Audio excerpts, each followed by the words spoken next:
আমি কিন্তু এখন মাগুরা জেলায়। আমার ঠিক এই সাইডে হচ্ছে গড়াই সেতু, আর এই সেতুটা পার হলেই ওপাশে ফরিদপুর। গড়াই নদীর এই সেতুর উপর থেকে আপনাদের সবাইকে স্বাগতম জানাচ্ছি আমাদের আজকের ব্লগে। দীর্ঘ এই 630 মিটার সেতুটি সংযোগ করেছে ফরিদপুর ও মাগুরা জেলাকে। গড়াই সেতুটি ফরিদপুরবাসীর কাছে কামারখালী ব্রিজ নামেও পরিচিত, যদিও এই সেতুটির অবস্থান মাগুরা জেলার শ্রীপুর উপজেলায়। 1988 সালে সেতুটির নির্মাণ কাজ শুরু হয় আর শেষ হয় 1991 সালে। 1991 সালের 16 জুলাই সেতুটি উদ্বোধন করেন তৎকালীন প্রধানমন্ত্রী বেগম খালেদা জিয়া। সেতুটি নির্মাণে তৎকালীন প্রায় 50 কোটি টাকা ব্যয় হয়।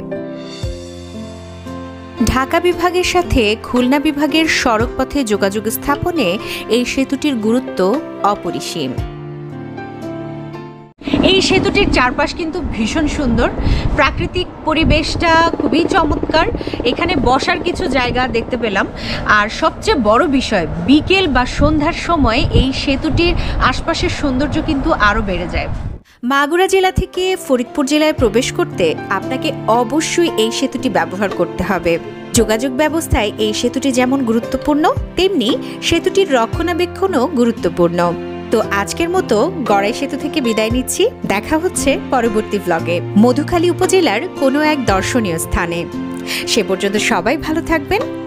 আমাদের ব্লগটি ভালো লাগলে অবশ্যই লাইক, কমেন্ট এবং শেয়ার করে আমাদেরকে অনুপ্রাণিত করবেন। সবার সুস্বাস্থ্য কামনা করছি। আল্লাহ হাফেজ।